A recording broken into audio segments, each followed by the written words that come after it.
Para hadirin tamu undangan yang kami hormati, sebelum pemaparan ilmiah kita dengarkan sejenak sambutan atas nama keluarga besar Pondok Pesantren Al-Falah akan didawuhkan oleh Al-Mukarram Agus Haji Muhammad Ma'mun. Kepada beliau kami haturkan.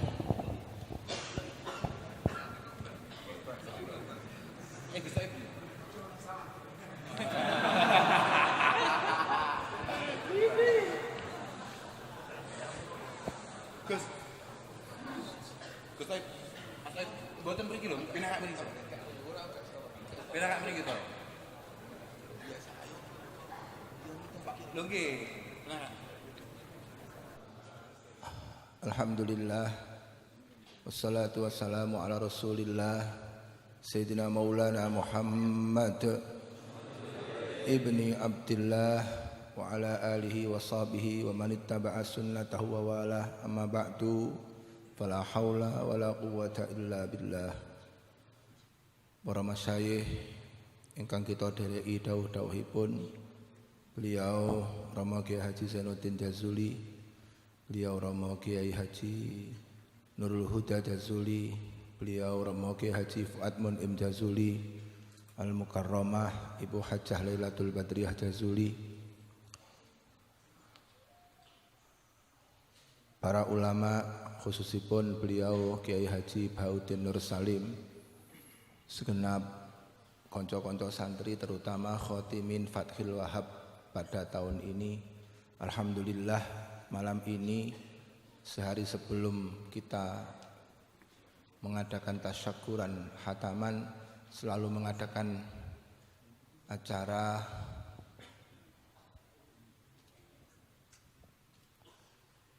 diskusi, dan alhamdulillah hari ini kita kedatangan tamu agung beliau Gus Bahak. Moga-moga ini bisa membawa barokah bagi kita semua, terutama bagi panjenengan semua santri khotimin Fathil Wahab bisa benar-benar punya manhaj yang searah dengan beliau, di mana benar-benar ilmiah, benar-benar faham dengan apa yang selama ini kita mumarosah, dan benar-benar punya manhaj yang ala pesantren Indonesia. Ini yang paling penting, tujuan utama kita mendatangkan beliau adalah itu, supaya panjenengan benar-benar punya rasa naluri, punya sense, punya manhaj yang seperti kiai-kiai kita dahulu. Mugi-mugi hasil, Allahumma amin. Mewakili pengurus pertama ngaturaken sugeng rawuh matur suwun panjenengan kersa rawuh. Mugi-mugi rawuh panjenengan iki benar-benar membawa semangat untuk lebih di dalam taklim wa ta'allum bagi konco-konco santri. Pangapunten mbok menawi kathah kekirangan.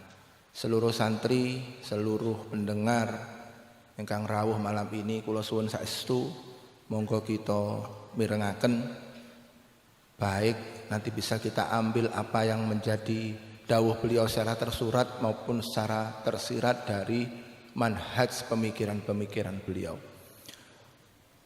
Kurang lebihnya mohon maaf. Hadanallahu ila siratil mustaqim. Wassalamualaikum warahmatullahi wabarakatuh.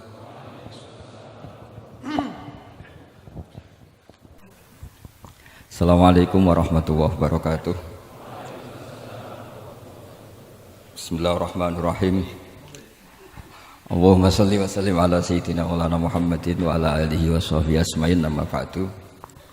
Sedanten keluarga besar Peloso ingkang sangat kula hormati, utamanipun Kiai Haji Zainuddin Jazuli, Kiai Haji Nurul Huda, Kiai Haji Fuad Ningbat. Ini wonten Gus-Gus, wonten Gus Taif, Gus Fahim, Gus Makmun, wonten Mbah Kawula Gus Kausar. Ini yang saya agak kecewa itu moderatornya itu berusaha guyon karena takut tak suruh baca Fathul Wahab. Jadi guyon itu ada dua, guyon yang memang sudah selesai seriusnya. Saya pernah diceritain Mbah Mun, kata Mbah Mun, Kiai maca kitab guyon dikritik. maca kitab kok guyon. Terus kata Mbah Mun membela diri. Mergo macane wis iso, mulane iso guyon. Nak ra iso wis runtusen sik. Anda baca kitab ndak bisa, itu bisa guyon apa ndak? Ndak bisa, roh kitab wis meriang.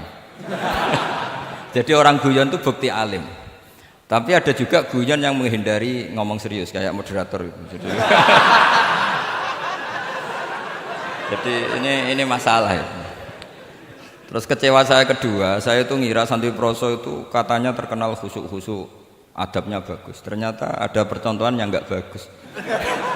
Di depan para gus-gusnya guyon. Jadi ini kekecewaan saya yang kedua. Nanti saya lebih kecewa lagi, ternyata yang khataman Fathul Wahab itu tidak paham Fathul Wahab. Itu lebih kecewa, tak bawa sampai mati itu nanti. Itu kecewa itu tak. Nah begini sebagaimana makalah yang saya bikin, karena tadi moderator sudah guyon, saya berusaha ngendikan serius. Karena memang fikih itu harus dikaji secara serius, meskipun dengan pikiran yang ceria, yang riang. Saya itu di Jogja itu lama sekali dan tetap sebagai rujukan. Karena saya spesialis sering ngendikan fikih. Saya dulu musyawarah ya seperti urutan di Pelosok, mulai takrib, mu'in, tapi di sana langsung mahalli. Karena Fathul Wahab gak diajarkan di Sawir, di musyawarah. Tapi saya pernah ngaji Mbah Mun Fathul Wahab. Dan beliau sering berpesan, nak kanggo masyarakat ojo wahab repot, nganggo mahalli saja. Mahalli itu kan Surahibin itu yang mensarai minhajud thalibin. Ini bukti bahwa saya ini alim betul, bukan guyon dari tidak alim itu. Jadi ini bedanya saya dengan moderator. Nanti kalau nggak percaya diuji di sini di depan.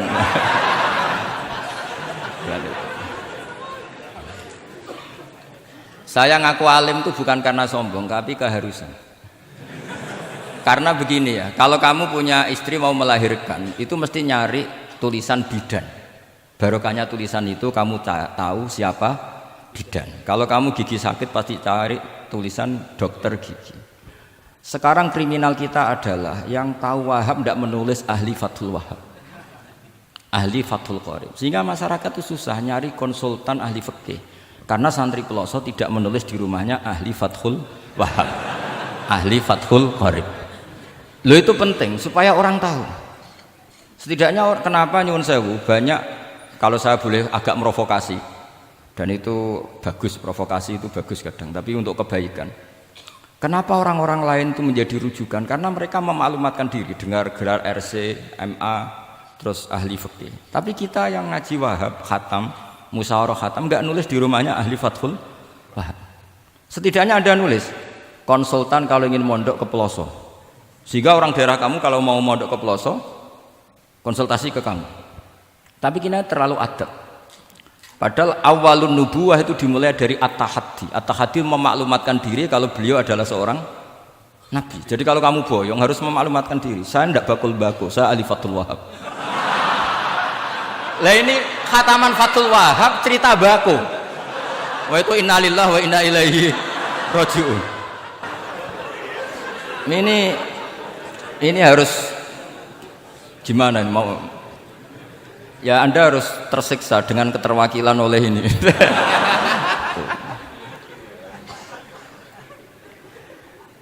Saya ini baca kitab banyak sekali, termasuk kitab Ithaf.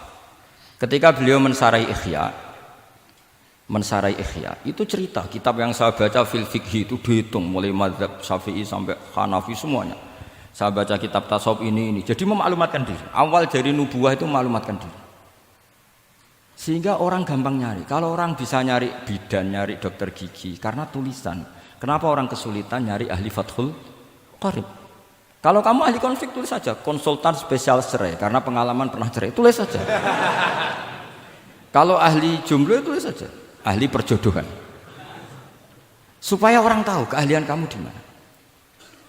Saya di Jogja memaklumatkan diri, saya bisa baca Wahab, saya bisa baca Bukhari, saya bisa. Bukan dalam konteks sombong, karena kebutuhan umat yang ingin tatap bu'u asari Rasulullah, mencari-cari asari Rasulullah itu terpenuhi. Yaitu dengan ngaji orang yang ahli. Tunjukkan kalau baca kamu benar dan sebagai solusi umat. Umat ini punya problem banyak. Dan kamu mengajar dengan manhaj yang jadi solusi, yang jadi solutif, yang bisa jadi jalan keluar. Tapi kita enggak. Santri itu banyak keluar dari pondok, tapi karena miskin, sudah dari mbahnya bapaknya memang sudah miskin ya. Terus atas nama humul, atas nama ikhlas, terus sering menyembunyikan diri. Menyembunyikan diri, pura-pura ada alim, memang sebetulnya ada alim juga kadang itu. Akhirnya terus orang sampai nggak tahu kalau itu alumni pondok. Tapi ketika ada orang konsultasi sama pihak lain, mereka tersinggung karena kok nggak ke dia? Mau ke dia gimana? Nggak ada tulisannya, nggak ada potongannya. Malah tadi cerita mbako segala itu kan apa ya? Nah, saya ingin kembali lagi. Saya punya teks hadis yang riwayatnya seperti ini. Meskipun hadis itu misalnya dhaif, banyak aditnya, banyak penguatnya. Idza zuharatil bid'ah wal fitan. Sebagian ada tambahan wasubba ashabi. Fal yudhiril alim ilmahu. Orang alim harus menampakkan kealimannya. Wa illa fa alaihi la'natullahi wal malaikati wan nasi ajmain. Justru kalau tidak memperlihatkan kealimannya dia kena laknat. Artinya yang sopan-sopan tidak memperlihatkan kefatul wahabannya, maka malah melihatkan kembakuannya. Itu jatahnya fa alaihi la'natullahi wal malaikati wan nasi ajmain. Ya setuju ya? Itu pasti kenalan. Coba betapa tersiksanya Syekh Zakaria Al-An. Tadi itu mulai ngomong tuh nggak pernah menyebut Syekh Zakaria Al-Ansori. Kayak apa tersiksa? Kitabku dikaji nyebut jenengku era gelem. Padahal Syekh Zakaria Al-Ansori syarat menjadi orang alim seperti dari sekian tarjamah, istilahnya dalam bahasa Arab terbaru itu tarjamah itu Syekhul Islam Syekh Zakaria Al-Ansori. Itu saya pilih yang dari kitab Manhajus Sawi karanya Habib Zain bin Smith. Itu dari sekian manaqib yang saya baca di Sulaiman Al-Jamal di mana-mana paling menarik itu. Syaratnya jadi orang alim itu dua, punya guru alim, punya murid alim. Karena Anda akan tersiksa. Sangat-sangat tersiksa. Ngaji sama gurunya takut disuruh baca, gurunya alim, mau ngorek ya meriang muridnya alim. Itu yang dialami Syekh Zakaria Al-Ansori. Sehingga beliau ngendikan duqiqtu baina hajaroini. Saya ini ditempa dua batu, cara Jawa digebek dua batu. Mau ngaji ya takut karena gurunya alim alamah yaitu pengarang Fathul Bari Ibnu Hajar Al-Asqalani. Mau mulang ya meriang mergo di murid alim alamah jenenge Ibnu Hajar Al-Haytham. Dadi aku sampai ngaji ya persiapan, sampai mulang ya persiapan. Kayak apa susahnya jadi Syekh Zakaria Al-Ansori, mau ngaji setoran ya persiapan, mau ngajar persiapan. Makanya kata Mbah Mun, syarat utama ulama itu harus punya murid alim. Saya pernah didhawuhi Mbah Mun, aku muga gak di anak Gus Naji itu Gus Naji. Saya juga izin jadi kiai. Karena syaratnya jadi kiai itu udah anak alim di murid alim. Izin gak jadi kiai ra sukses juga tak perlu. Makanya saya ketika kecelok alim itu senangnya bukan main beliau. Karena terpenuhi status tadi. Nah ini kalau khataman Fathul Wahab terus bakas bako ini. Ini roh Kiai Jazuli tersiksa ini gimana? Ini gimana ini sini? Kalau ukurannya kan gampang, moderator kan dipilih yang paling baik. Setidaknya ngomongnya lah. Kalau tidak ilmunya ya ngomongnya. Terus Anda terwakili oleh orang yang enggak jelas. Enggak, saya gojlok ini enggak dosa. Karena kalau betul saya ini dosa karena ngerasani orang, berarti jadi kafarah dosanya dia. Soal saya kan amalnya sudah banyak, aman lah. Aman, jadi nanti. Jadi kalau jatah hasanah saya harus diminta dia, tak kasih aja. Gampang. Masih surplus banyak. Ya masih surplus, masih banyak. Kan orang itu kalau baca Quran satu huruf itu dapat 10 kebaikan. Saya ini hafal Quran, sudah gak terhitung itu sudah. Itu untuk kamu tak saati satu huruf cukup nanti kalau nanti nuntut di akhirat itu tak kasih satu huruf itu cukup. Ya nggak apa-apa, nanti silahkan nuntut nanti di apa akhirat. Tapi kamu lebih saya tuntut. Kamu itu siapa kok nyuruh saya di sini itu? Dosanya lebih besar lagi. Itu. Saya teruskan ya, saya cerita yang serius. Syarat jadi orang alim itu punya guru alim, punya murid alim. Karena sebagian dari ilmu itu bukan ditempa guru tapi ditempa murid. Imam Fathul Bari, Sahibu Fathul Bari yaitu Syekh Ibnu Hajar Al-Asqalani. Itu beliau sangat mencintai Nabi Musa justru karena dengan tanda kutip protesnya. Jadi ketika Nabi Musa diajari Nabi Khidir dari awal sudah ngendikan innaka inni ala ilmin, atau innaka dulu ya gak apa-apa, dibalik-balik gak apa-apa karena semua kitab kadang riwayat bil makna. Innaka ala ilmin allamaka Allah malam a'lamhu wa inni ala ilmin allamanillah malam ta'lamhu. Kira-kira terjemahan bebasnya, kamu punya ilmu yang diajari Allah saya tidak tahu, saya punya ilmu yang diajari Allah kamu tidak tahu, maka innaka lan tastati'a ma'iyya sabra, kamu tidak mungkin bisa menyabari saya, bisa memaklumi saya. Tapi kata Nabi Musa ngotot, tidak, saya harus belajar sama anda. Oke, silahkan belajar tapi jangan tanya. Pertanyaannya itu jangan tanya, fala tas'alni, kamu nggak boleh tanya. Kalau kamu ingin jadi murid yang baik nanti jangan tanya, itu dosa. Ya dengarkan saja. Nah, tapi Nabi Musa tetap tanya. Ketika ada kejanggalan secara syariah, Nabi Musa tetap tanya. Dan itu oleh kitab-kitab tasawuf dianggap dengan tanda kutip kesalahannya Nabi Musa. Meskipun mimbabi hasanatil abrar sayyatul muqarrabin. Tapi di kitab fikih itu dipuji sundul langit. Protesnya Nabi Musa. Jadi di kitab tasawuf disalahkan karena kitab tasawuf pemuja tadi ketertaatan pada guru. Kitab fikih enggak. Ini bukti adallud dalil bahwa Musa itu orang pilihannya Allah. Dia tidak sabar, beliau tidak sabar kalau melihat kemungkaran. Jadi gugatannya Nabi Musa dianggap apa? Sur'atu ghiratihi fillah atau sur'atu ghairatihi fillah. Ada yang baca ghairah, ada yang baca ghirah. Ini karena ngadepi santri Fathul Wahab. Saya terpaksa baca 2 kali. Siji ben ketok alime, nomor 2 nak kowe ra iso tak warai, nak maca. Karena dalam qiraah sab'ah ya mesti gitu, kalau enggak doikin ya dikin. Karena yang satu cara berpikir masdar itu aslul mustaqot, maka enggak perlu kena harokat munasabah. Jadi saro yasiru sairon, tidak perlu siron. Faza yafuzu fauzan, tidak perlu fuzan karena masdar aslul mustaqot. Jadi tidak perlu kompromi dengan harokatul munasabah. Tapi orang Arab tetap bilang dikul maisha. Apa? Tetap bilang dikul maisha. Tapi qiraah kita fala takufi doiqin, bukan pakai apa? Dikin. Ya, makanya kemungkinannya 2. Saya baca 2 kali ben ketok alime. Karena saya ini menghormati sampean. Mosok ngundang wong ra alim kan sini-sini wong. Nomor 2 anak kowe ra iso tak warai kalau bacanya itu 2. Jadi andai kan saya ngajar di pondok pelosok saya baca mesti 2 kali. Wayah sibu zaitun kada, wayah sabu zaitun kada. Karena dalam qiraah sab'ah ada yang baca yahsibu, qiraah kita baca yahsabu. Tapi guru-guru kita kalau ngajar fikih itu bacanya yahsibu. Tapi kalau baca Quran yahsabu. Ya kan Quran kita kan ayah sabu Allah yaqdiru alaihi ahad, bukan dibaca ayah sibu. Saya teruskan. Jadi syarat jadi orang alim itu harus punya guru alim dan murid alim. Imam Fathul Bari ketika menganalisis Nabi Musa itu beliau memuja Nabi Musa. Ini bukti ghirahnya Nabi Musa yang luar biasa.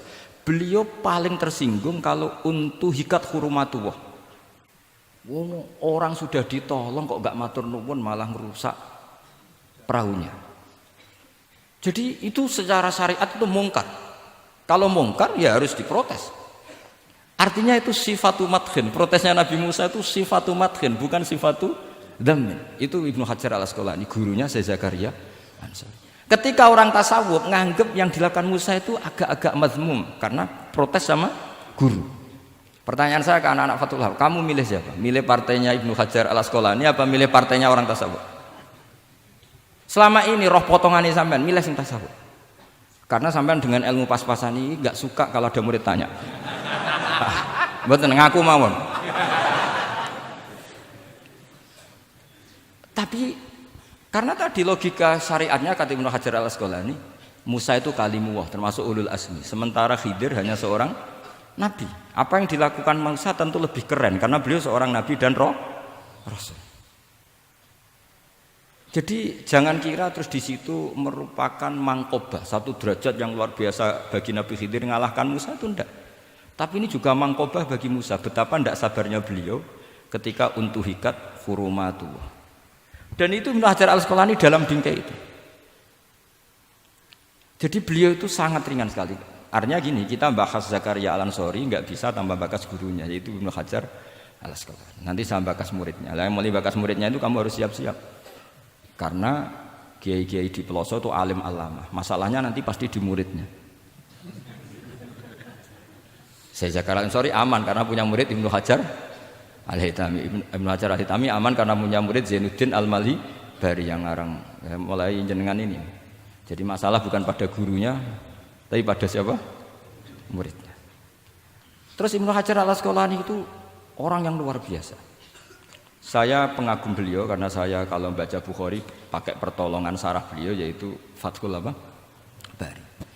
Itu beliau kalau protes, sukanya memang protes. Beliau itu nakot itu ahli kritik, ahli protes. Beliau termasuk sering kritik Imam Nawawi, kritik orang-orang sebelumnya. Tapi ya dalam konteks kebaikan. Imam Nawawi itu punya sarah namanya Syarh Muslim lin Nawawi. Terus beliau punya kitab fikih Minhajut Thalibin yang disadur oleh Syekh Zakaria dari Manhajut Thulab. Yang satu pakai Minhajut Thalibin jamak mudzakkar salim, yang satu pakai Manhajut Thulab pakai jamak taksir. Kitab Minhajut Thalibin sendiri dari kitab Muharrar karangannya Imam Rafi'i, terpaut sekitar 3 orang sampai ke Imam Rafi'i dari Imam Nawawi. Imam Rafi'i ngarang itu dari Al-Wasit, Al-Basit dan Al-Wajiz karangan Imam Ghazali. Dan itu saya punya. Kitab indukannya Imam Ghazali Nihayatul Matlab fi Dirayatil Madzhab saya juga punya karangannya Imam siapa? Haromen. Terus sampai Mukhtasarul Muzani. Saya tadi sempat bawa kitab Mukhtasarul Muzani. Bareng ngerti ini kok jadi pengajian umum lemes ya. Waduh. Mau nyalahkan Gus Kausar Mbah enggak berani. Tapi saya tadi matur sama Gus Kevin, Gus ini kok jadi pengajian umum enggak tahu. Sebenarnya saya ingin anak Wahab saja terus tak marahin terus pulang. Tapi ini di depan orang banyak kalau marahin kan enggak baik ya sudah saya tak rileks saja. Tak ceritakan bukti keseriusan fikih itu dikarang. Misalnya begini, ini contoh Zakaria Al-Ansori, Syekh Zakaria Al-Ansori ketika dengan tanda kutip sering bilang wa ta'biri bidzalik aula min ta'biril asli kadan atau a'ammu min ta'biril asli kadan. Kenapa ada gugatan takbir? Karena takbir itu apapun hebatnya, karena dikarang seorang manusia itu ada falta, ada keterselipan di situ. Meskipun satu kedipan mata yang beliau salah, miss ya Rasulullah. Misalnya begini, definisi sholat ya kita akan sering dengar. Sholat itu apa? Umumnya orang kan aqwalun wa af'alun, muftatahatun bitakbir, muftatamatun bitaslim. Pertanyaannya definisi itu tidak jamek manek karena hunaka sholatun la qawla fiha wa la fi'la, yaitu sholatu man ajra sholata biqalbi. Kalau sholat itu adalah harus ada akwal, yaitu kayak baca Fatihah dan syahadat di tasyahud sani, harus detail, sama nggak boleh nyontohkan kayak tasyahud di tahiyat ula, itu kan hukumnya sunnat. Kalau kamu nggak bakul-bakul harus tahu kayak tasyahud di tahiyat saniyah, atau karena yang tasyahud awal sunnat. Ada akwal kayak Fatihah tasyahud fit tahiyatis saniyah. Terus ada af'al. Tapi pertanyaannya, hunaka sholatun la qawla fiha wa la fi'la, yaitu sholatu man ajra sholata biqalbi. Maka perlu ditambah walau hukman, meskipun akwal dan af'al itu hanya secara hukum. Karena kalau hanya itu tidak jamek manek kalau dalam bahasa mantek, atau tidak mutarid akis, tidak memasukkan semua fardun min afrodil mu'arraf. Jadi kula ngetok nang alim demi ngergani sampean supaya ketok nak sumber utang ora salah. Mau salahnya ngatur kiai itu ya agak salah, itu agak salah betul. Saya itu juga agak gimana. Besok itu saya diminta Gus Reza, misi sama Gus Reza. Gus Reza itu cucunya Mbah Karim. Mbah Mun dulu ngaji Mbah Karim. Jadi orang kok kayaknya manfaatkan saya sak karepe dhewe gitu karena saya ini mangkalah tua terus ini. Padahal saya kalau mau angkuh ya, kalau saya boleh sombong. Itu buyut saya ketujuh itu namanya Mbah Soleh bin Asnawi Sepuh, itu gurunya Mbah Soleh Darat. Padahal Mbah Soleh Darat gurunya Mbah Hasim. Tapi angkuh kan haram, jadi ya sudahlah pakai tawaduk saja. Sebenarnya kalau saya boleh angkuh, kalau sampean malah lebih bisa angkuh lagi, ketemu di Nabi Adam. Lebih. Putu Nabi. Saya ulang lagi. Kalau kamu mengkaji Wahab secara serius, itu kajilah seperti saya ini. Bahwa hukum itu harus dibenturkan dengan fardul masalah, dengan pengandian masalah. Misalnya begini, kalau ada hewan ketabrak truk jago, tentu kita diskusi hanya ayam jago, karena kalau ayam kecil kan gak eman, kelepek-kelepek meh mati. Cara pikirannya sampean ini yang anak-anak Fathul Wahab itu boleh disembelih apa enggak? Tanpa disembelih pun pasti 1 menit lagi mati, atau setengah menit lagi mati. Karena dia kejat-kejat hanya prosedur kematian, memang syaratnya harus kejat-kejat. Tapi kan dia sudah tidak punya hayatun mustaqirrah. Kalau kamu pas musyawarah Fathul Wahab itu disembelih halal apa haram? Ndak sampean jawab saja, enggak usah sungkan Gus, enggak usah jawab aja. Ini ada Gus Makmun, ada Gus Wahid. Halal apa haram? Cara pikirannya Syekh Zakaria Al-Ansori, bajuri itu haram karena dia tidak punya hayatun mustaqirah. Oke, haram. Karena yang dikatakan penyembelian adalah menghilangkan nyawa karena penyembelian, sementara ini tanpa disembelih sudah mati. Tapi pertanyaannya gini, tapi nanti kalau disisir dari bab tabdzir, masa kewan jago larang mubadzir? Maka menurut mazhab Imam Malik, pokoknya keceluk di nyawa. Angger keceluk di nyawa disembelih ya halal karena jenenge nyembelih hewan yang masih hidup. Senajan tau wis kejet. Kamu milih mazhab Maliki apa Syafi'i? Ini ayam jago loh, bukan ayam kecil. Karena kalau yang kecil kan ikhlas. Itu kan seperti kepiting, banyak kiai ngaramkan kepiting. Yang keberatan banyak karena kepiting besar. Tapi ketika yuyu diharamkan, nggak apa-apa, kecil aja. Padahal ilatul hukmi sama. Kira-kira kepiting sama yuyu, tahu sama yuyu?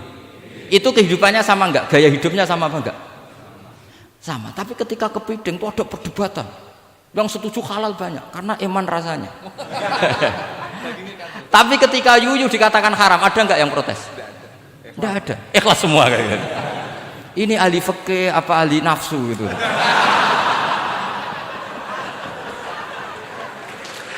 Jadi apa debat itu akhirnya enggak mutu kan?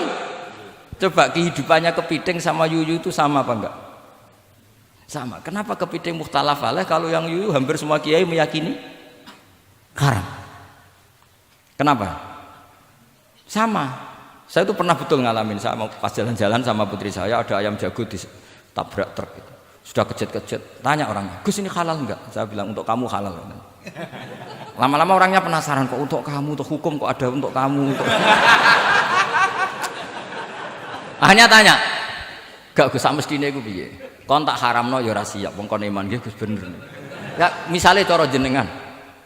Aku kiai kurang pegawean tapi ya mangan pitik kejet-kejet aku. Tapi ini logika ya, logika yang dibangun fikih. Fikih itu kalau bangun kaidahnya gampang. Fikih itu gampang sekali karena sesuai fitrah manusia. Misalnya fikih itu kadang saya baca itu ya tertawa. Coba orang wajib mandi karena keluar mani. Ya sudah keluar mani wajib mandi. Sebetulnya keluar anak itu tidak ada hadisnya, nggak ada dalilnya. Tapi wajib mandi orang nifas itu karena mengeluarkan anak. Itu orang-orang fikih yang masih asli itu kalau bilang ya li anal walada maniyun munakidun. Ya kadang-kadang sembrono. Ya enteng saja. Mbah jenengan tak nonton tenan kok ngendikane gitu. Li anal walada maniyun munakidun. Jadi sampean itu ya maniyun nah gitu. Jadi khurujul mani itu ya punya far'ul hukmi yaitu khurujul walad. Sama-sama yujibul husla. Karena sama-sama apa? Maniyun batin mbah tak nut-nut tenan kok terus ini ajak guyon apa piye gitu. Dan ulama itu memang rileks. Ketika Syekh Zakaria Al-Ansori membela mazhab Syafi'i yaitu dalam konteks tahur. Kita tahu kan kalau ghafir itu mengampuni, kalau sering mengampuni disebut ghafur. Syakir orang yang terima kasih, kalau sering syukur disebut syakur. Sehingga rata-rata sifatnya Allah itu ikut sifat mubalaghah. Wahhab, faul ya. Ya kan itu aturannya gitu kan, fa'alun au mif'alun au fa'ulu fi kasratin an fa'ilin badil. Nah, logikanya kalau wa anzalna minas sama ima'an tahura, artinya kalau nak maknani gini, wa anzalna lan nurono ingsun Allah minas sama isane langit, nurono ma'an ing banyu tahuron kang iso nyucikno bolak-balik. Karena faul adalah untuk lil kasroh atau lil mubah, harusnya enggak ada mustakmal. Maka saya sering kadang balelo, enggak ada mustakmalan karena wazannya faulan, tohuron. Tapi Imam Zakaria Al-Ansori, bela-bela madhab Syafi'i kata beliau, ya'ti faul bima'nal alat, kayak sahur 5 yutas saharubi. Tapi ya agak-agak takalluf, agak-agak apa? Termasuk takallufnya lagi, Zakaria Al-Ansori, atau faul bima'na takrir atau mubalaghah fi udwin wahid. Di sini biasanya baca udwin apa udwin, enggak tahu saya. Pokoknya bacanya 2 kali enggak apa-apa. Umumnya apa? Udwin ya. Ya sudahlah, ikut partai sampean saja. Saya ini agak grogi, saya pakai mazhab Peloso harus ikut guru apa mazhab sarang yang enggak harus ikut tapi akhirnya salah, enggak tahu saya. Karena kata Mbah Mun gitu kalau membela diri. Nak ngaji ning Peloso Lirboyo murid kudu maknani. Ya apik ben murid roh makna. Tapi nak sarang gak oleh dimaknani.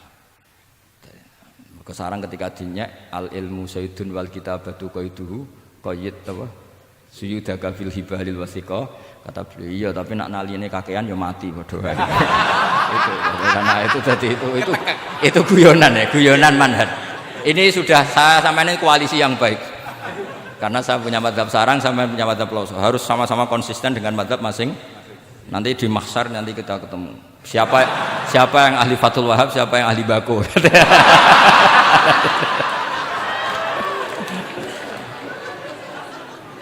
Nah, pikirannya Fathul Wahab kalau sampean khatam betul itu untuk takrir tapi fi udwin wahid, yaitu air yang sudah mensucikan ini misalnya masih bisa mensucikan ini. Yang bisa mensucikan asal masih fi udwin wahid. Ya sudah, di situ saja takrirnya atau mubalaghahnya di situ, bukan ke anggota yang lain. Oke, itu meskipun agak, tapi Imam Malik dan semua ulama hampir mengatakan tohur itu ya tetap di kasrotil istimal. Artinya ya sudah bisa takrirut tathir. Tapi yang bilang tathir digugat lagi, digugatnya gini. Tohur itu mubalaghah dari tohir, bukan dari mutohir. Ini kalau sampean fasul masail. Sampean nggak pernah tahu fasul masail sedetail ini. Nanti diulang lagi khatamannya. Tohur itu bukan mubalaghah dari tohir, tapi dari mutohir. Padahal bahasan kita tentang tathir, bukan tentang tuhur. Sampean mikir toh?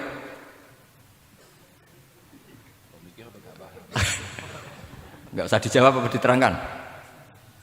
Apa ngaji lagi aja, enggak usah boyong dulu.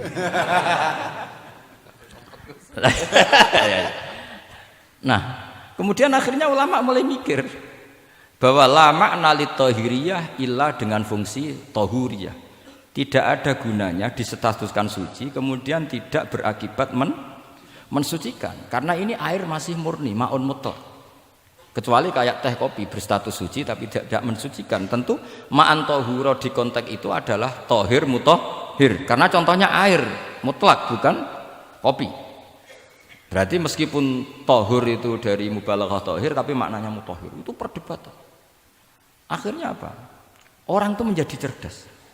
Terutama di era Ibnu Hajar Al-Haytami. Karena beliau ahli fikih. Beliau itu cerdasnya Masya Allah. Tapi apapun itu, beliau tetap manusia. Kecerdasannya kadang berlebihan dalam aturan yang dipatok mazhab Syafi'i. Termasuk mensyaratkan Jumatan harus orang 40. Sekarang pertanyaannya gini, sama tak beri pertanyaan, harus bisa jawab. Meskipun salah, nggak apa-apa. Saya butuh jawaban, nggak butuh benar. Karena sudah tahu, mesti agak salah itu, nggak apa-apa. Ketika ada satu kampung yang orangnya tidak sampai 40 dan mereka ingin Jumatan, menurut kamu itu harus Jumatan? Apa boleh Jumatan? Apa harus duhur?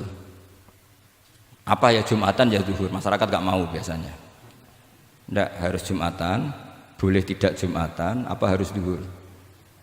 Apa nggak perlu ada hukumnya? Ben karepmu. Nah, di kitab-kitab I'anatul Thalibin, Sayyid Abi Bakar Sato, itu beliau ngendikan kamu harus tetap Jumatan meskipun jumlahnya belum 40. Karena apa? Madharat tarkil Jum'ah itu lebih ngeri ketimbang mensyaratkan 40 yang asal usul dalilnya itu tidak jelas. Imam Ahmad bin Hanbal kalau ditanya apakah Jumatan harus 40 itu ghadiban sadidan, marah besar. Lam yarid fil adat nasun kata beliau. Enggak ada dalam adat Jumat dan nas. Imam Syafi'i itu hanya asumsi, biasanya wong 40 mesti ana waline. Tapi potongan-potongan gini meskipun sebanyak ini kan enggak, sampean menjamin enggak kalau ada 200 orang ada walinya ini? Dulu itu 40 orang pasti ada walinya, sekarang mbok 1000 enggak ada jaminan ada wali.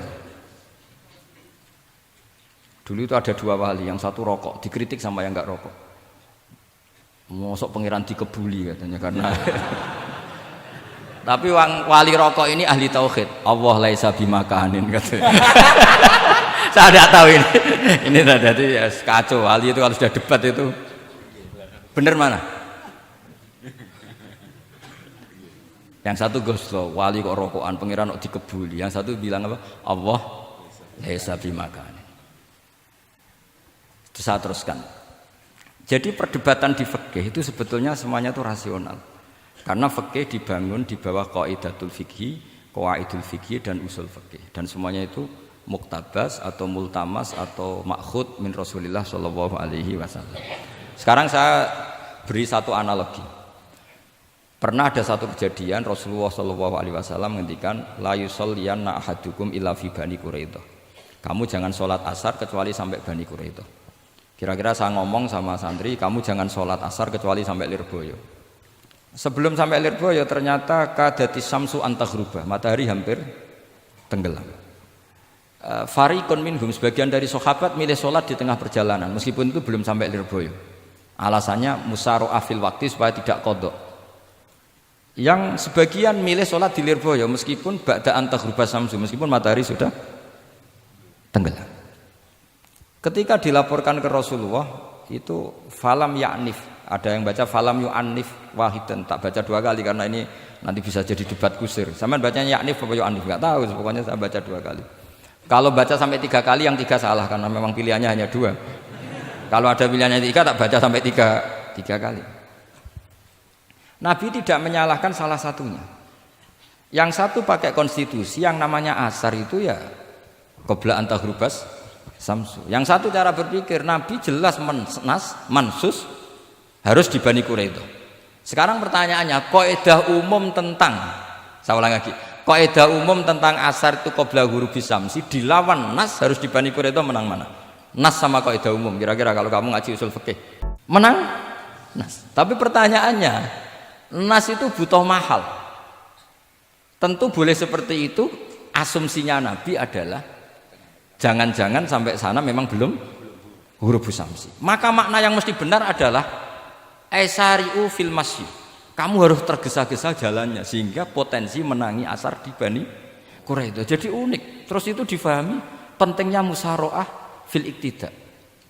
Jadi kalau anut Kanjeng Nabi harus musaro'ah. Nah, musaro'ah ini pula yang menjadi basis fikih. Makanya ulama dulu kalau ngarang fikih itu gampang sekali.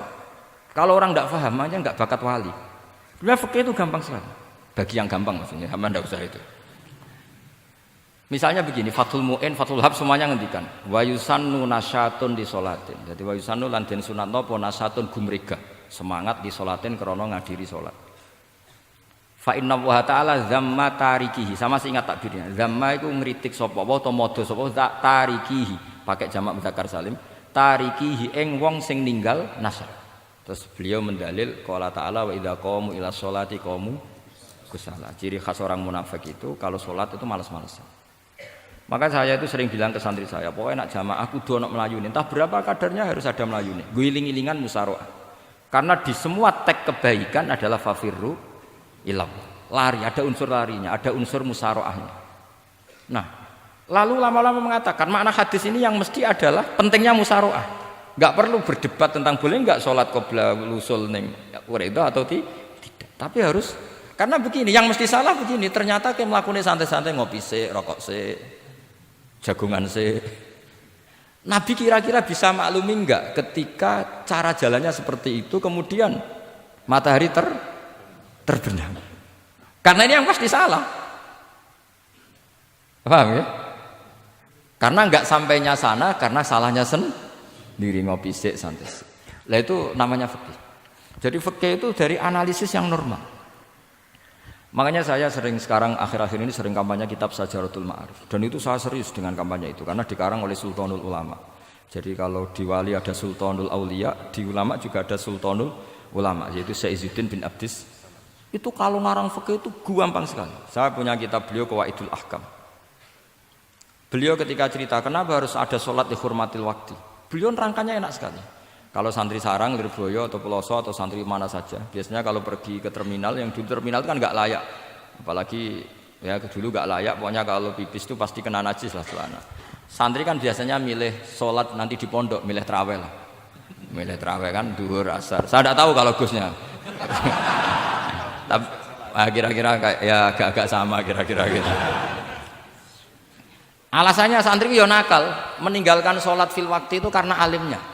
Kan sholat dihormati wajib iadah, ngapain daripada wajib iadah mendingan tidak usah sholat. Jadi ilmu itu tuh bermata dua. Rata-rata yang sudah tahu wajib iadah milih sholat apa milih ndak? Ndak, potongan-potongan rai gini tuh. Ndak, kira-kira aja. Milih ndak kan? Karena tahu wajib iadah. Tapi nanti setelah sampean alim dan bakat jadi wali dan sampean belajar kitab Qawaidul Ahkam, itu pasti milih sholat. Saya semenjak belajar kitab itu ya milih sholat. Tapi tidak usah dimafhum, apa dulu tidak sholat, tidak usah seperti itu. Itu mafhum yang salah itu. Yang berbasis suudzon. Jadi mafhum seperti itu salah, ya masalah itu. Suudzon itu masalah. Kata Syekh Izzuddin bin Abdissalam memberi penjelasan. Kenapa harus sholat dihormatil waktu? Karena khotorun najasah, bahayanya najis atau ritsun najasah, kotorannya najis, itu layafi, kalau dibaca ritsul layafi dengan pentingnya sholat. Karena butuhnya Allah, butuhnya malaikat, kalau boleh dibahasakan butuh ya dalam ilmu fikih kan dibahasakan gampang saja. Ada orang sujud di waktu yang diwajibkan sujud, sehingga diabaikan syarat sholat itu harus toharatul badan, wasubi dan wal makan. Kok kira pantas ono waktu sholat kemudian la tasjudu fil waqti sajdah. Jadi akhir gampangannya wes tetep keren, meskipun kowe sholatem nganggo najis ora sempurna tetep keren. Piye-piye cara didelok malaikat kok dhuwur wis keceluk sujud, keceluk musholli.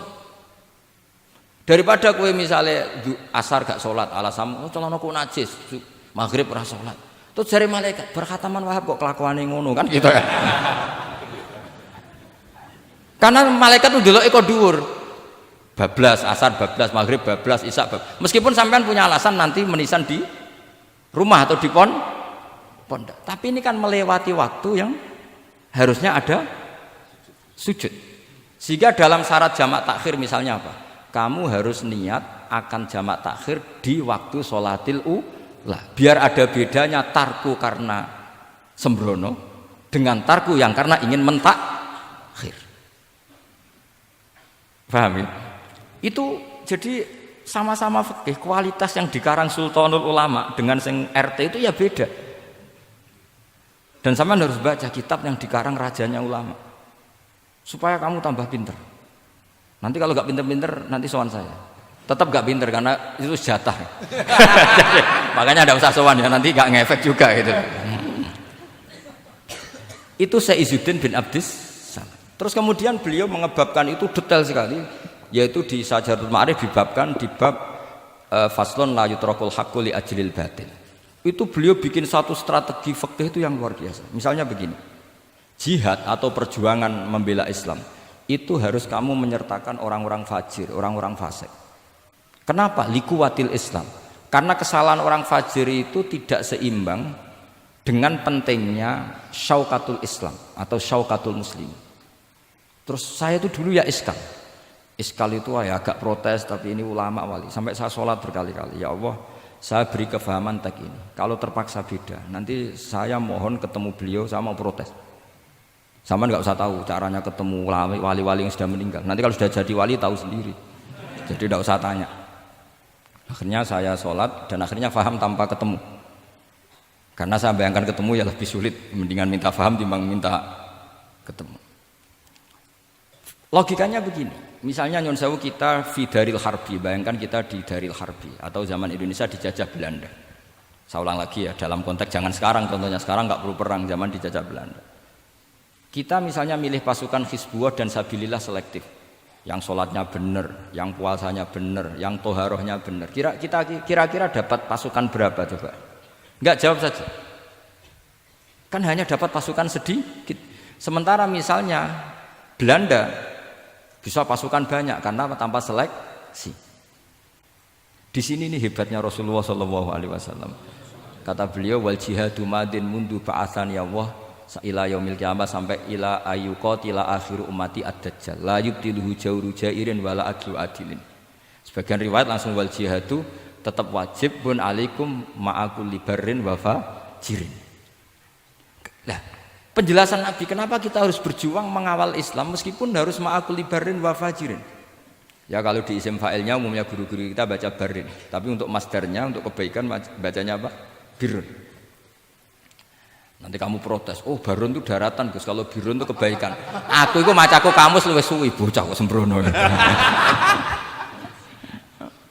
Saya ini karena meneliti kiro asapa, jadi insya Allah kalau masalah lughat itu saya sudah bukan sawir lagi Fathul Wahab, sudah di atasnya itu. Sampai sampai nggak usah tersinggung, biasa aja maksudnya.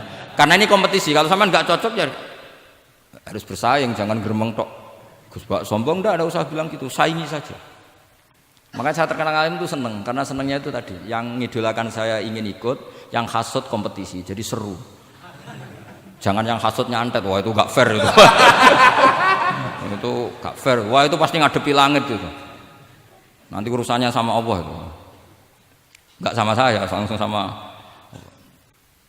Saya ulang lagi ya. Ilmu itu harus dianalogi dengan fikih, dilogika dengan fikih, dikiaskan dengan fikih. Sekarang misalnya ada orang sok ikhtiyar, wah perang kok ambek wong fasik gak enak gini-gini, wong fasik perilakunya gini-gini. Pertanyaannya adalah, kalau kita nyeleksi hanya orang soleh, kita dapat pasukan berapa? Misalnya zaman kita melawan Belanda. Sama sekarang kita ngawal pembangunan masjid. Kadang yang nyumbang nggak sholat, kadang yang nyumbang yang sewu hasil korupsi, kadang yang nyumbang orang-orang yang cara muamalah babal kedua. Itu coba kalau kamu tolak, potensinya gini. Ini sekaligus PR. Saya berkali-kali nyontohkan ini. Sampean boleh tidak setuju, tapi nanti menghadapi saya di akhirat, tidak di dunia, di akhirat. Nanti kita sowan Allah bareng-bareng bener siapa? Loh, saya tidak main-main. Karena ulama dulu, sampean lihat di Mu'in di Fathul Wahab. Kalau sudah ngendikan ulama, wahada madhabun al-qawwahabi, ini madhab yang saya siap ketemu Allah. Jadi ukuran madhab benar itu bukan diputuskan di sawir Fathul Wahab, tapi madhabun sing al-qawwahabi, madhab yang saya ketemu Allah dengan madhab itu. Misalnya gini, ada orang fasik lewat di depan saya, punya uang 1 juta. Delalah pas itu qadhafallahu fi qalbihi hubbal ulama. Misalnya. Pas itu delalah beliau senang ulama terus bilang gini, Gus Pak, uang ini tak kasihkan kamu 1 juta. Dia fasik, misalnya terkenal syaribul khomri. Saya ini menurut pertanyaan saya, ini jawab saja. Kamu salah nggak apa-apa. Wajib menerima apa, haram menerima apa, bebas, mubah. Ayo milih di polling. Nggak usah sungkan Gus Kausar. Ini beliau-beliau posisi senior. Milih menerima apa menolak. Wajib apa sunat? Sunat apa wajib? Nah logika-logika harus terbangun begini. Kalau kamu terima maka akan dicibir. Malam di Fathul Wahab tiga duit uang saya kok gelem, bolak-balik nak duit gelem aja. Itu juga masalah kan, kiai latihan jatuh kan. Artinya posisinya tidak mantep-mantep amat. Udah kadang keramat itu. Sama jangan niru saya, aman udah itu. Bayangkan sampean yang latihan nyai itu. Tapi pertanyaannya kalau sampean tolak, terus ista'ana bihadhihi darahim lil maksiyah. Tak kena kiai ra gelem, tak kena demenanku. Dan hari itu andaikan dia tidak punya uang 1 juta, dia tidak bisa kedemenannya. Gara-gara sampean tolak, dia punya alat untuk maksiat lagi. Kalau seperti ini jadi haram apa wajib? Loh, berarti sampean gak jawab anut aku. Artinya sampean jawab kan terprovokasi saya kan? Terprovokasi narasi. Terprovokasi narasi. Itu kriminal untuk calon ulama gitu, itu nggak boleh. Nah, logika ghanimah kira-kira seperti itu. Ghanimah itu normalnya haram. Normalnya haram karena ghanimah itu min amwalil kufar. Dan notabene amwalul kufar adalah bukan sekedar mukhtalithah, aksaruha mungkin minal haram. Tapi kenapa ghanimah dihalalkan di hadil ummah? Makanya Nabi ketika ngendikan uqtitu khamsan lam yu'tahunna nabiyyun qabli, termasuk beliau menyebut wa ukhillat li al-ghanaim, termasuk saya 5 hal yang Nabi sebelumnya enggak dikasih, saya dikasih. Di antara beliau menyebut wa ukhillat li al-ghanaim, ghanimah itu halal untuk umatku. Itu kan kenapa Nabi menyebut itu? Karena normalnya ghanimah itu haram karena min amwalil kufar. Tapi kenapa dihalalkan? Saya pernah ditanya seorang dosen, kenapa itu halal Gus? Saya itu kok nggak nyaman. Karena ini jenis orang ikhtiyar. Terus saya bilang gini, andai kan kamu digarong sama garong, kemudian garong itu bawa senpi, bawa pedang. Karena kamu merasa itu tidak milik kamu, monggo gadane jenengan beto malih. Wah ya tidak bisa Gus, nanti dipakai garong lagi sama amwalul kufar.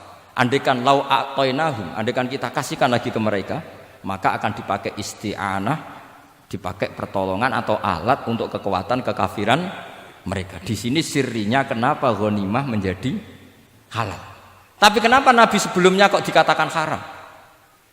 Karena logikanya memang haram. Itu hebatnya Allah SWT sama para kekasihnya. Ada kekasihnya yang dipilihkan haram, yaitu Nabiun qabla Rasulullah SAW. Karena normalnya memang haram, ada nabi yang fikihnya lebih dinaikkan lagi, yaitu dihalalkan supaya harta ini tidak dipakai i'anah alal maksiat. Sampean milih fikih mana coba? Nah, saya berharap pintere Khatam Fathul Wahab itu paling enggak sampai seperti ini. Barimu nantang saya enggak apa-apa. Tapi nanti ketemu di akhirat. Nah itu fikih. Jadi fikih itu. Nah, tapi kan iso wae Gus nampani khadzun nafsi lah, itu mulai masalah kan. Makanya yang seperti itu jangan untuk khadzun nafsi. Karena kita butuhnya itu nyita supaya ini enggak dipakai kekuatan maksiat. Jebule mbek kon malah go ngopi rokokan. Nah, ini orang kan terus curiga jebule nek ambek dhuwit ya do gel. Buktikan kalau Anda tidak pakai. Kamu terima sebagai penyitaan, tapi Anda tidak pakai. Wah itu hebat. Tapi kalau kamu terima wajib, kemudian kamu pakai poya-poya, wah itu ya fikihnya benar, kelakuannya ra benar. Nah saya berharap Anda memahami fikih itu sampai seperti saya ini. Syukur-syukur lebih. Meskipun ya agak-agak mukhalaf tapi bisa diperjuangkan itu. Enggak apa-apa. Kamu doa di saat istijabah, ya Allah saya ingin mengalahkan Gus Baksa, ridho dengan doa itu. Tapi tak jamin enggak mustajab. Karena sudah berbasis ghil, kebencian. Doa yang berbasis hasud pasti tidak mustajab. Jadi makanya saya rela kalau ada kompetitor karena tadi pasti. Jadi fikih itu gampang. Misalnya begini lagi, saya beri sekian contoh. Di sini tadi saya minta Gus Kevin untuk membawakan Babul Hijrah, juz 4 kitab Mahali. Karena Mahali itu namanya Kanzur Rohibin sebetulnya, cuma yang ngarang Mahali lebih terkenal dengan istilah apa?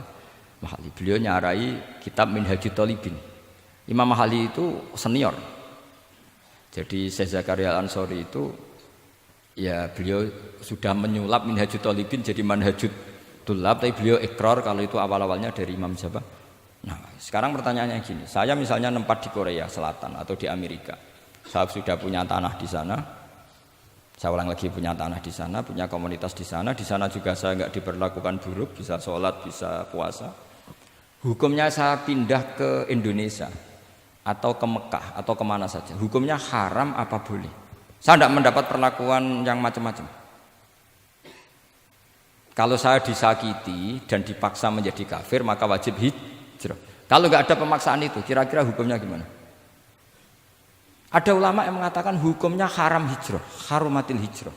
Karena apa? Li alla yastauliya bitil kalbukah atau tikal bukah al kufaru. Karena sebetulnya kamu tidak dianggap sekedar pindah ke Indonesia, tapi membiarkan tanah yang dulu kamu pakai sujud, tanah yang dulu kamu pakai sholat, tanah yang sudah menjadi komunitas muslim menjadi komunitas kafir. Berarti dianggap pembiaran. Itu fikih. Jadi fikih itu logikanya sebetulnya normal.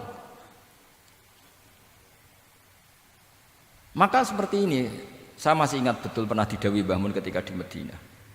Nak zahire hadis ya, iku Sayyidina Ali ku ya ono salah. Ndak salah loh redaksinya, ono salah.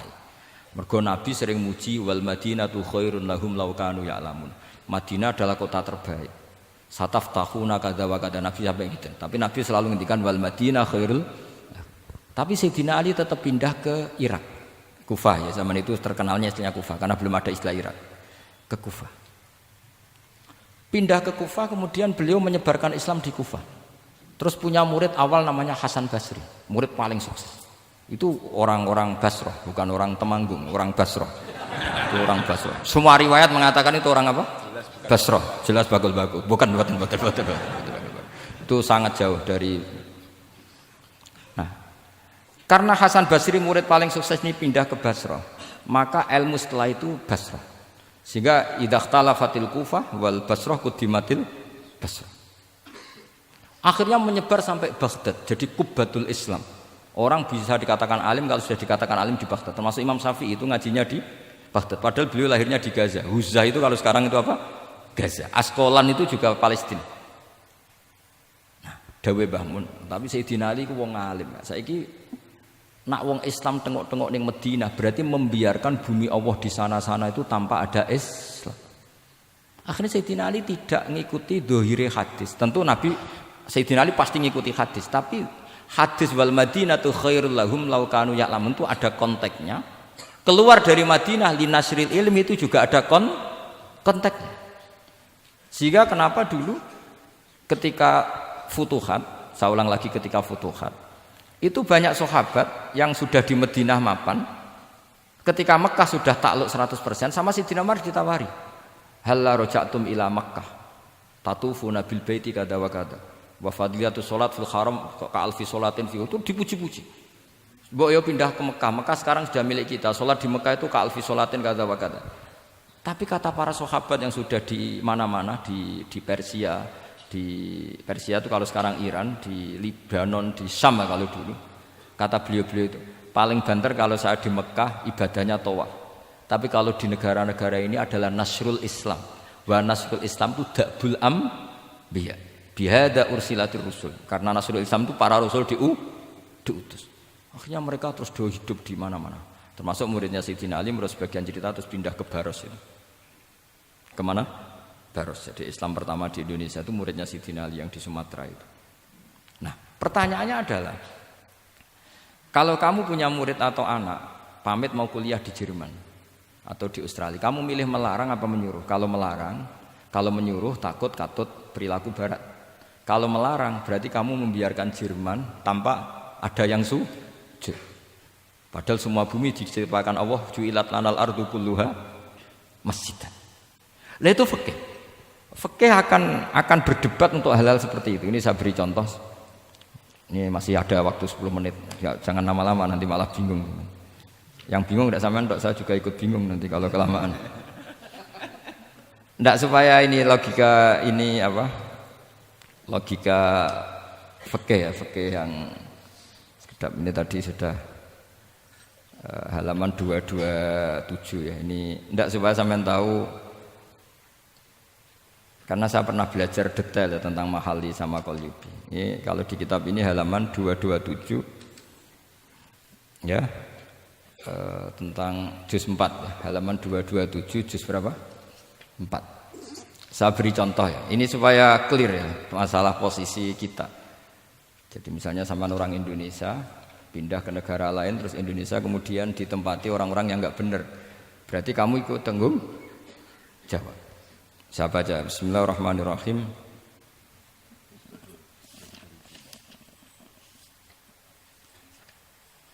Ya, halaman 227 ini barusan tak cari karena halaman kitabnya beda-beda. Bidaril harbi. Terus ada kata-kata fa'in roja madzukira. Roja itu kembali ke, kalau seseorang itu bidaril harbi berharap masyarakat situ bisa Islam, bisa dakwah, fa muqamuhu afdal. Saya juga mau baca makom apa mukom. Di sini umumnya baca mukom apa makom. Mukom ya, karena dari mati akoma yukimu ikomatan, berarti kan mukim. Kalau mukim ya resikonya harus dibaca mukom. Tapi kalau ada yang baca makom ya jangan dimarahin, kasihan. Bakul bakowe bukan bener itu tuh. Fa'in roja madzukira fa muqamuhu afdalu. Au qadara alal i'tizali harumatil hijratu. Umumnya di sini baca harumat atau hurimat? Ya boleh dua, boleh harumat, boleh hurimat. Kalau itu masih li alla yastauliyal kufaru ala mahallihi fayasbahu darul kufri. Jadi artinya gini, misalnya saya di Jogja misalnya, atau di Jakarta atau di Batam, di situ atau di Papua, di situ kamu merantau di sana sudah bisa menciptakan komunitas Islam. Kemudian kamu pindah, itu bukan dianggap pindah secara mubah karena kangen keluarga, enggak. Tapi ada masalah, setelah kamu pindah ini yang menghuni siapa? Jangan-jangan min dari sujud ila niklab misalnya. Itu fikih, jadi fikih itu sebetulnya normal saja. Tapi karena kita baca enggak detail, terus kayak apa gitu, kayak fikih itu aneh semua. Dasar gak bakat alim. Jadi sebetulnya fikih itu normal ya. Makanya kembali ke tadi, kalau orang alim tidak mau izharul ilmi fa alaihi laknatullahi wal malaikati wan nasi ajmain. Misalnya saya ini terkenal membawa Islam yang mudah, yang menyenangkan. Orang itu sampai maksiat itu cari kesenangan. Orang sampai maksiat itu karena cari kesenangan. Tapi kalau kesenangan itu tidak didapatkan fit to'at, karena to'at dikampanyakan secara agak teroris. Kamu sholat tidak mesti diterima. Karena baju kamu enggak mesti semuanya halal, sujud kamu enggak mesti diteror, sehingga orang yang sholat tuh, sholat ya mesti ditompo, mendingan enggak sholat. Kita ini kan mikir seperti itu. Coba nyun sewu kalau orang-orang Kristiani, kalau kampanye gimana? Setiap orang mati bersama Bapak di surga. Sementara kita sudah kiai mati masih didoakan ingkana muhsinan. Itu murid kita loh. Itu kan gak sopan sekali. Murid dongakno gurune ingkana muhsinan. Gurune kok muhsinane ditaklek ingkana muhsinan. Cara aku dadi gurumu sembrono guru darane. Susah apa sih muni kana muhsinan ije dikein. Itu kan saya belum pernah doakan Mbah Mun gitu. Kalau saya mendoakan beliau supaya diampuni, doa saya tak rubah gini. Ya Allah antal ghafur wa anta dzu maghfirah. Maka sepatutnya jenengan mengampuni guru saya. Jadi saya itu kalau bilang ingkana itu kayak gimana gitu. Tapi ini urusan daug ya, sampean enggak boleh protes. Tapi sanate ngono Gus, niki kitab ngono, sampean ngrubah sanad. Ya saya kalau nggak bisa apa-apa kalau sampean protes gitu. Sampean ngerubah adab kalau gitu. Nak protes-protesan. Lu coba misalnya Syekh Abdul Qadir Jailani itu Sultanul Aulia ya. Terus beliau misalnya wafat di Ploso. Terus kamu berdoa ingkana muhsinan coba. Ini ketuane wali di ingkana. Boyo wong ndek akhlak sithik gitu maksudnya. Wong sak donya iku ya tabarraku bi. Ya tabarraku nabi. Saiki ditaklek ingkar.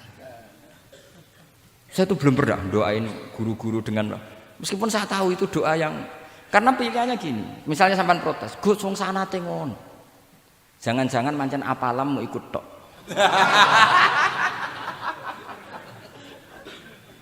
Loh Imam Syafi'i itu kalau doain mayit, ini sekaligus ijazah tapi haram ditiru. Ya tapi ijazah tapi haram ditiru. Imam Syafi'i itu pernah ngecewakan seseorang karena beliau itu idola. Ada orang meninggal, beliau diminta rawuh. Doanya hanya gini toh, ya Allah, Engkau itu tetap menjadi Tuhan meskipun tidak menyiksa orang ini. Jadi menyiksa orang ini tidak kebutuhan Engkau. Kalau tidak jadi kebutuhan Engkau ya tidak usah dilakukan. Itu terus pulang keluarganya gerembang. Iki piye donga ngono tok. Tapi satu keluarga itu diimpeni mayit itu diampuni gara-gara doanya Imam Syafi'i. Ya Allah, anta ghaniyun. Anta itu ghaniyun an adzabin. Engkau tidak perlu menyiksa orang ini. Engkau tetap Tuhan, tanpa menyiksa orang ini tetap Tuhan. Jika itu tidak kebutuhan engkau, ya sudah tidak usah dilakukan. Terus iya. Jadi kalau saya doain guru-guru ya Allah sifat ghafur engkau itu pasti efektif. Enggak mungkin sifatnya jenengan kok boten tembus. Ya sudah, ya seperti itulah ya Allah.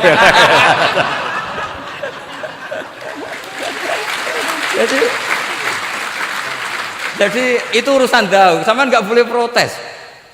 Gus kok ngawur istiadat itu bukan ngawur, saya ini orang waras. Punya rasa takzim sama guru sama para wali. Sementara kamu yang berdasar sanad tadi, jangan-jangan menghafalan kamu hanya itu.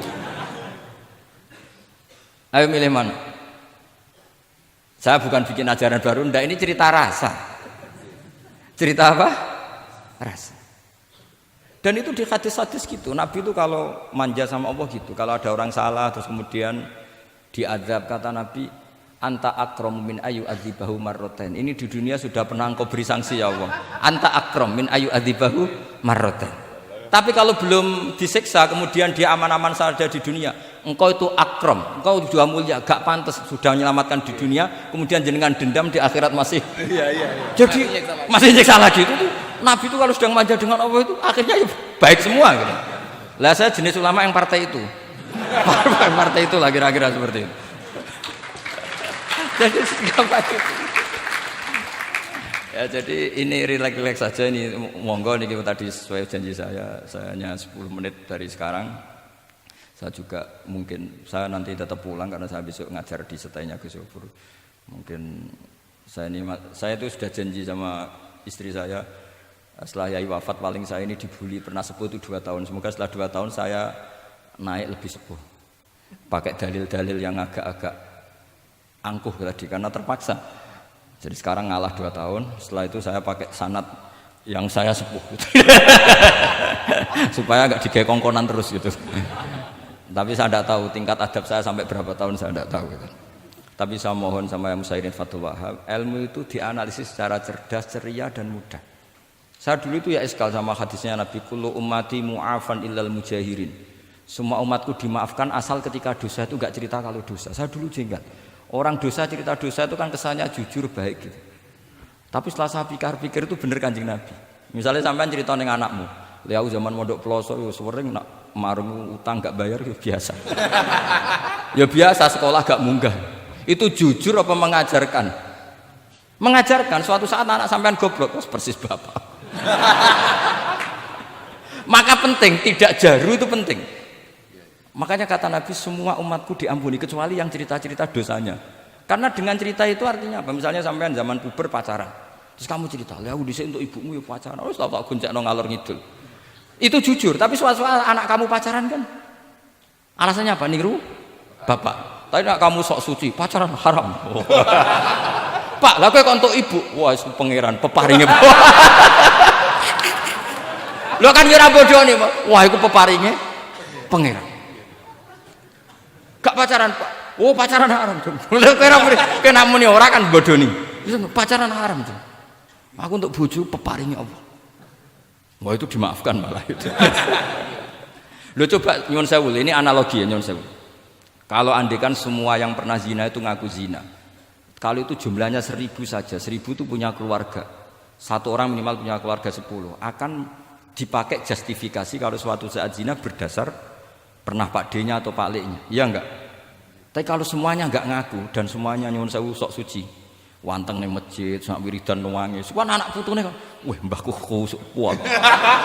Padahal nangisnya perkara nyesal tahu mau. Tapi artinya apa? Konsep yang dikatakan Rasulullah SAW itu kan luar biasa. Kullu ummati mu'afan illal mujahirin. Karena dengan jihar, memang di situ masdarnya kok jadi jihar. Jadi bukan ijhar tapi jihar. Jadi memang bahasa Arab itu agak unik. Misalnya di nahwu itu masdar itu kalam.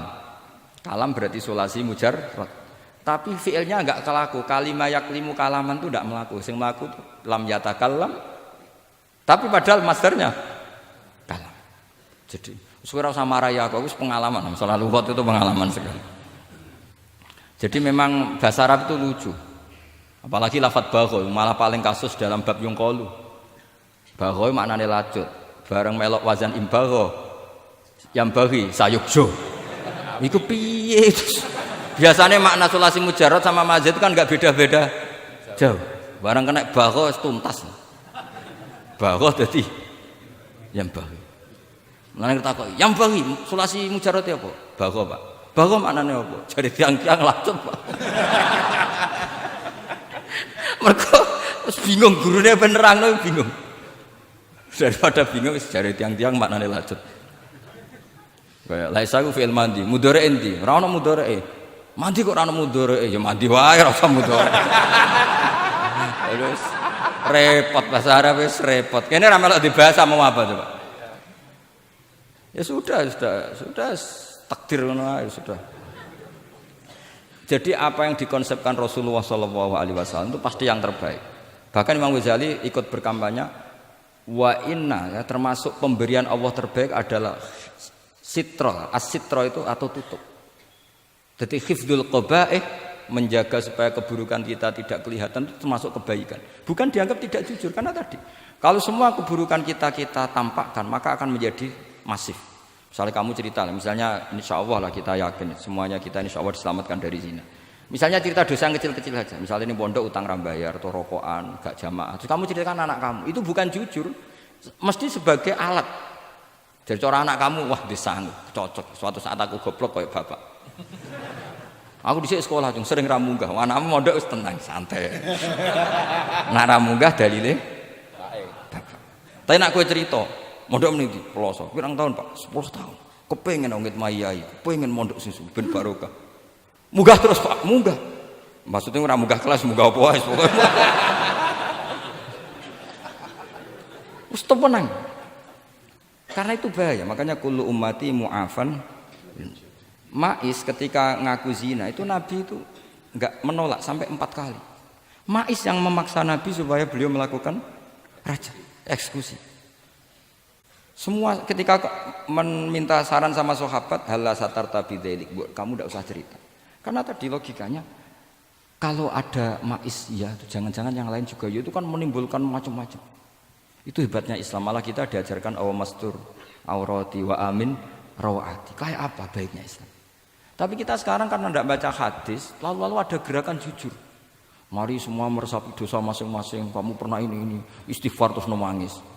Jebule gerakan ngono iku ya nyun sewu ya ono duwike kan yo repot.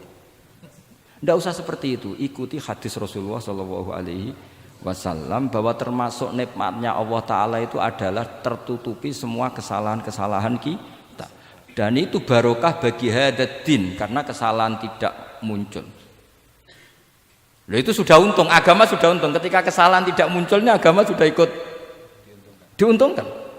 Coba kalau semua yang maksiat itu kelihatan, kan seakan-akan hadil ardu mamlu'ah bil ma'asi.